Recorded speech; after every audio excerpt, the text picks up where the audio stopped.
Hello and welcome to The One Show with Alex Jones. Hello and welcome to The One Show with Alex Jones. And look who's back in Children in Need Week. It's Nick Grimshaw. Hey. Thank you, Alex. Thank you for having me. I'm very excited. I love being with you on the telly. Good. We have a nice time. And what a night to be here, because we have a huge star as our guest. So how do we introduce somebody of this calibre? Well, Get on with it. No, it's going to be very serious. We've got a big intro. We've got a big intro. We've rehearsed for bigger 6 months. Yeah, could bigger up with facts and figures. Yeah. You know, not many people have 6 Oscar nominations. Yeah, I think we need bigger, though. Bigger. Yeah, I mean, this is bigger. like a big Okay. guess. How about we recreate, like, one of her most iconic scenes?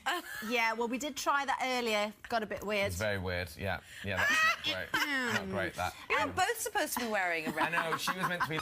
Hello and welcome to The One Show with Alex Jones. And look who's back in Children in Need Week. It's Nick Grimshaw. Hey. Thank you, Alex. Thank you for having me. I'm very excited. here. I love being with you on the telly. Good. We have a nice time. And what a night to be here, because we have a huge star as our guest. So how do we introduce somebody of this calibre? Well, Get on with it. No, it's going to be very serious. We've got a big intro. We've got a big intro. We've rehearsed for bigger 6 months. Yeah, could bigger up with facts and figures. Yeah. You know, not many people have 6 Oscar nominations. Yeah, I think we need bigger, though. Bigger. Yeah, I mean, maybe this is bigger. like a Yeah. big guess. Okay. How about we recreate, like, one of her most iconic scenes? Yeah, well, we did try that earlier. Got a bit weird. It's very weird. Yeah, that's not great. Not great, that. You're both supposed to be wearing a I red. know, she was meant to be Leo, and then she got the memo wrong. Yeah. Actually, you really wanted to wear the wig. Yeah. Exactly. Let's Not just a give wig. it the full welly. You're going to enjoy this. Here we are. Winchester, take it away. Just done it there. Please welcome to the show, Kate Winslet, everybody. You know, I have to tell you what is... I'll tell you what's very funny. Thank you very much. You're welcome. You're welcome. You're I don't welcome. mind you mentioning the 6 Oscar nominations, because I'm actually really proud of those. I'm really proud of those. 6. I have to tell you, though, whenever I hear that song, it reminds me of a very funny moment. I was at a wedding once, and once, I've been to many weddings, but I was at one particular wedding, and the pianist started to play that song and handed me the mic. As if to say, like, do you want to do your part? People seem to think it's like a party But piece. it's Celine. Yeah, Yeah, of course. Yeah. When we put the outfits on, though, before to film our bit with Kate Winslet, being Kate Winslet, which, by the way, has been cut. We will 'cause it not was be showing too that tonight weird. because it was too terrible. We immediately started singing it.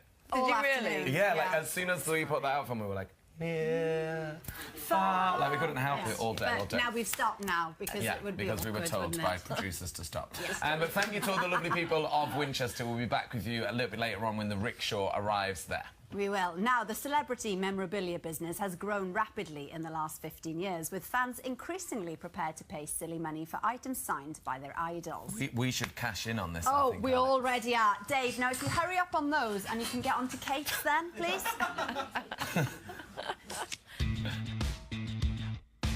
Signed celebrity memorabilia can be a real draw for fans. So, Kate, we thought we'd have a look online, and on one site there were 92 items that claimed to have your signature. Okay. Well, Wow. I feel like they can't all be real because they do really differentiate. Yeah, Okay, so we'll let's just see. show you some of Look. them there. It's a lot of different Kate Winslet Are they all signatures. you? Well, I'm not going to tell you which ones are and which ones aren't. Right. I can tell you that there are 4 that definitely aren't. 5! Wow. Half of those are not me. Wow. No. I think one says Not. Katie. Even remotely. Yeah, I mean, they're No. completely different. So isn't me. Anyway, Very all right, good. okay. So watch Do out. you know, I'll tell you what does happen to me, though, sometimes, is that if I sign a Titanic picture and an autograph hunter already has Leo's signature, I can see very clearly that, honestly, 8 times out of 10, it's absolutely not Leo's signature, because I know his signature very well. Yeah. And so that comes up a lot, and I do say, that's not Leo. Oh, no. Yeah. It's a man. It was probably Yeah, Dave. It's Just doing Dave. Leo. Oh, Dave. Dave. Dave. Everyone thought it was Leo. Let's talk about your new film, The Dressmaker, which is absolutely wonderful. It's about a female character called Tilly. She goes back to this middle-of-nowhere place in Australia, but there's quite a dark reason, isn't there, for her return? Yeah, so it's set in the 50s, and it is, I'd say, predominantly it's a comedy, but it has a sort of a slightly dark, twisted side as well. My mother, is played by Judy Davis, and she is a senile old bat who's gone mad up on the hill because her daughter's been away for a very long time. So Tilly, as a child, was sent away from the town at the age of 11. She was wrongfully accused of being responsible for a fellow schoolmate's death. And the film begins when she returns, and she wants answers, she wants revenge, and she's come home to find her mother. And then all hell breaks loose. And Tilly sort of gets this revenge through fashion. Yeah. Yes. Now, does she do this by, like, inflicting terrible double denim on people or, like, you know, socks and sandals? What? Purple chiffon. None of it. Pleats at the waist. No, she... so Tilly... So what she does, actually, is she kind of befriends the townsfolk who hate her, really hate her, and don't want her back, by making them wonderful clothes. I mean, these are people who live in the middle of nowhere and pretty much wear the same outfit or a version of it every single day and don't have a clue about fashion but wish to God that they did. And so she, one by one, transforms them all and almost bewitches them. She gets them under her spell. And they gradually give her information about events as they had happened years and years ago, and she pieces together the truth of what happened to that school friend and that perhaps she wasn't responsible for what happened in the end. It's really very clever, actually. Yeah, it's like a dark Gokwan of the 50s. But Tilly makes clothes for everybody, including a very tasty Liam Hemsworth. Yes, that's true. Lo and behold, our genius here does make them look different. Less like themselves and more like they want to be, don't you? You just called me Tilly. When? Just then. Oh, I never. Yes, you did. And this morning. Twice. Oh, liar. Oh. Sounds like this is the most important piece of clothing I'll ever own. Yeah. That was my reaction to I have to tell you... No, I have to say, when I told my daughter, who is 15, that we were shooting that scene that day, she went...